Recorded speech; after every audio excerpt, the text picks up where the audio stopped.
You love the Constitution? Man is not free unless government is limited. If you love freedom, as government expands, liberty contracts. If you believe in personal responsibility, if you believe America is still the greatest nation on earth, then get ready for an experience you'll never forget. This is Upfront and Outspoken. Here's your host, Bob Williams. Some folks are born made to wave the flag. Ooh, they're red, white, and blue.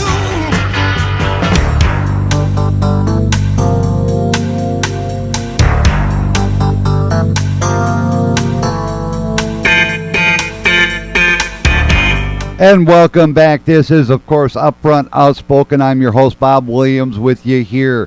What can I tell you? On the phone with me, I have probably a person who does not like talking on the microphone. She's very bashful. I'm talking about my wife.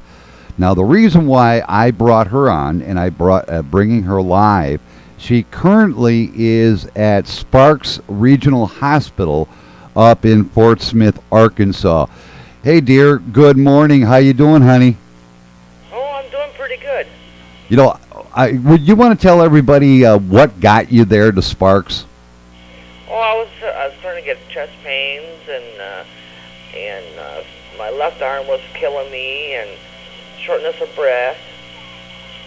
Now, we've had this has been an ongoing problem with us. We went to the hospital here in Salisaw. What, 5 times before this?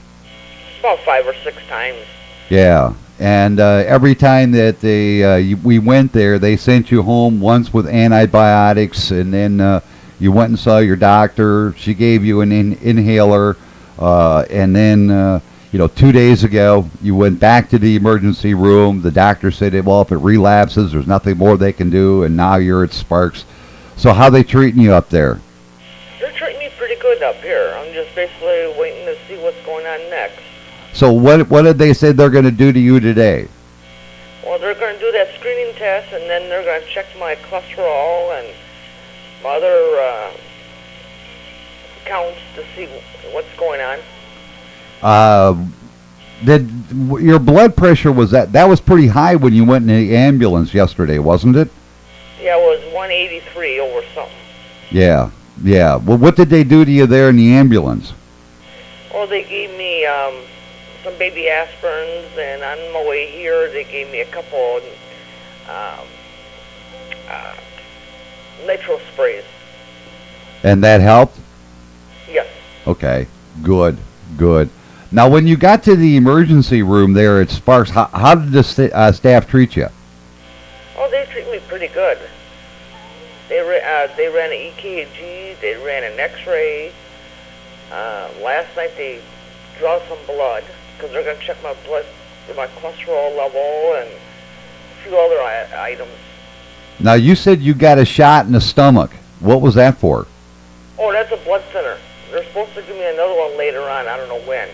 Okay. So they think your blood is running pretty thick or something, or what? I think I think so. When you were in the emergency room, what exactly did the doctor tell you? Well, like I said, they're gonna run that screening test today, and then they're gonna check my cholesterol level and a few other things that he's gonna check too. And the nurse said too that the screening won't take long. It's just a matter of getting the results. I usually probably won't get that results until later on this evening. So are you going to be kept there overnight again, or? I don't know for sure. All I know is they're supposed to do the screening test this morning, and then by the time they get the results from that, it probably won't be until later on this afternoon by the time they get the results. So you're definitely going to, depending on how long that takes and what the results are, you figure you might come home, or they're going to keep you there, or it's still very much up in the air. Right now, it's pretty much up in the air. Wow. Well, you know you've got 2 dogs here that are missing you dearly. You know this. Oh, I know. That too. I it's been so crazy around here. I mean, I have to thank everybody, a lot of my friends and fans on Facebook for all of their well-wishing. And I know you have a special message you want to send out to these people. What is that, honey? Oh, I'm trying to get better, and hopefully I get home soon. There you go. I want you home. I mean, this house is lonely without you. You know that. Oh yeah, I know. This is the first time, folks, that we've been separated in 11 years, and if it hadn't been for the fact that our van was in the shop, I'd be up there with her right now. So I'm stuck here, she's stuck up there, but guaranteed I'll be up there later today. Dear, the thing that I'm wondering is, you and I both have one bad habit, and that's smoking. We both have that. And given what you have gone through now, are you going to reconsider your smoking? I haven't thought about it yet, but, I know they're supposed to give me a nicotine patch after the screening, so that way it takes the urge away. And obviously you have the urge. Yeah, pretty much. Have they given you anything to eat yet today? Not yet. They're not going to do that until I get done with the screening. But you got the chance to taste their hospital food up there. How is it? Well, I ate before 11 o'clock last night, so I'm in the clear, but I had that roast beef. Roast beef. Look at this. She's getting fed better there than I ate last night. I didn't eat anything last night. I was too worried. Well, you should eat some. I will when I get out of here and know I'm on my way up to you. How's that? Yeah, make for sure you don't forget my hamburgers, and make for sure to get some for yourself, too. What if I decide to get you a fish sandwich or something? Are you going to hold that against me? Nope. For everybody that out there that doesn't know, my wife loves McDonald's fish sandwiches, so I guess I can splurge and spoil you, dear. You know this. Oh yeah, I know. What can I say? She's married to a loudmouth talk show host. And, remember when we were at the Sallisaw Hospital the last time? You remember that pretty clearly? Not right offhand. Why? Remember when I was on the phone to my mother and I was talking to her about the fact that if we didn't get answers, I might have to get an attorney involved? Do you remember that? Yep, I remember that. How did they treat you after the doctor overheard that conversation? Oh, things changed big time. They were nicer. You couldn't ask for a better service after that. And the thing is, remember also, when you were discharged from the previous times we were at the hospital, you had to walk out. Remember that? Yep, and then that last time I went out in a wheelchair. I found out under federal law, they're supposed to have you in a wheelchair every time you exit an emergency room. Did you know that? Oh, no, I didn't know that. Yeah, I found that out myself. And here all the previous times you walked out of there under your own power. But the last time, they made me pull the van up to the emergency room door and they wheeled you out in a wheelchair. Because if you had fallen or gotten injured from the time you got off of that bed in the emergency room to the time that you got into the van, they're responsible for it. Yeah, yep. And the wheelchair is their way of stopping any type of a lawsuit. So there you go, folks. Don't let your hospital say, well, you can walk out. You can't. Technically, under law, they're supposed to have a nurse in a wheelchair taking you to your vehicle. Dear, I know you're probably tired. I know you don't like coming on air here. So I'm going to make this short so you can rest and get ready for your exam. Is there anything you want to tell anybody before I let you go, honey? Nope, not right at this time. Not even so long? Not even nothing? Oh, other than try to get well and stuff, and hopefully I get out of here soon. All right, dear. I tell you what, I'm going to hang up on you. I'll call you right after the show. How's that? Okay. All right. Take care, dear. All right. All right. There you go. You heard it right from my wife. She's doing better.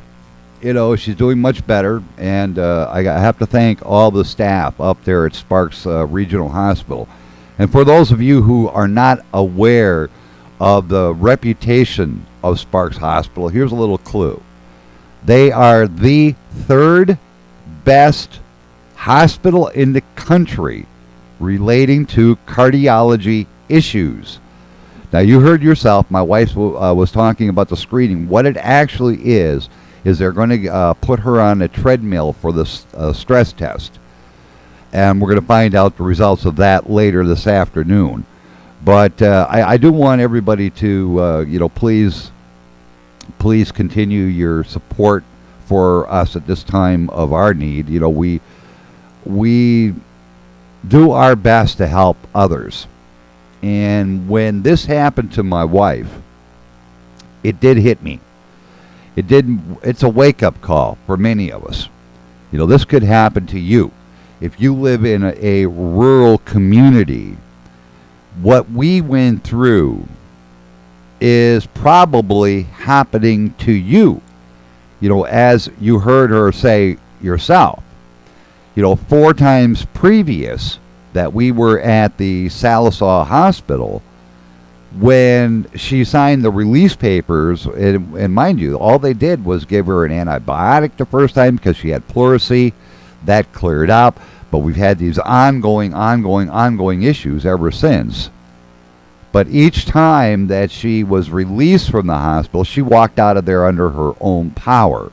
But the second the doctor heard me say, getting a lawyer involved, they would not let her walk out of there. They made her sit in a wheelchair, and they brought her to the vehicle.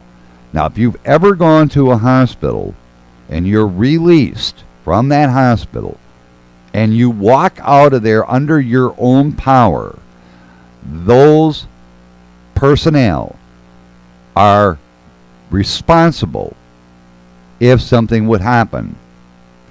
You cannot walk out of a hospital under your own power. They must have a wheelchair there to escort you to your vehicle. That's law. That's not just a practice. That's law. Because if you fell from the time you got off of that bed till the time you got to your vehicle, that hospital is liable for any injury you sustain. It's true. Look it up. It's fact. They are liable for any injury you may sustain. Now, I'm not telling you to purposely go out and do this. That's not the intent. My intention here is to give you the information you're going to need. Also, if you live in a rural area and you go to a rural hospital, chances are, if you've got something that they don't know about, they're going to do a basic exam on you. They're not going to do what Sparks is doing to my wife. They're not going to do that. A metropolitan hospital has specialists on call 24 hours a day. They have that. Rural hospitals generally only have a general practitioner. So he doesn't know exactly what's going on. And like the doctor at the, I almost said his name and I don't want to do that. But as the doctor at the Sallisaw Hospital told us, if we had a pile of money or we had a premier health insurance policy, only then would they call in a specialist to go after what the problem is. Now, I'm glad Sparks is only a few miles from us. It's about 45 miles from us. But I'm in a situation right now where I have to wait. I'd be with my wife right now if I could. There's no doubt about it. You wouldn't be hearing me today. You probably wouldn't be hearing Ed today. You probably wouldn't be hearing anybody today. But it's all because of the fact that our van, the one van that you people so graciously supported getting us, the company van, is in the repair shop in Sallisaw because it had a severe oil leak. Well, it's being repaired. It'll be back up and running here in a matter of a few hours, and I'll be on my way back up to Sparks in Fort Smith. But that does not forego a lot of other things that are going to be happening. Hopefully I'll be back here long before 4 o'clock this afternoon. But the point is I would be there with her right now. And the other point I want to raise is this. If you live in a rural community, double check your health care policy. Double check it. Because if you do not have that premier health insurance policy, you're not going to get the care that you will get out of a metropolitan hospital. The staff at these rural hospitals have no clue, as sometimes, I'm not going to say everyone, but, I've noticed it, at least here, that they will not, they're going to do everything they can to kind of cut corners. You sign out, you walk out. That's not, I got news for you folks. They're breaking the law. You have to be escorted to your vehicle by a nurse. You have to be, or an orderly. They are not supposed to allow you to walk out under your own power. Excuse me, I got a dry throat here. And, I feel sorry for my wife. She's been there all night. Yesterday she did indeed get something to eat about 11 o'clock, but she hasn't eaten a thing since then because of these tests. And, they ran lab work, or they just took it, you heard her, to check her cholesterol level. Hopefully we don't have too many serious issues there. But, it's sad to say how our healthcare system, how badly it needs to be revamped. How many people in rural America are going through the exact same thing that my wife is going through? How many?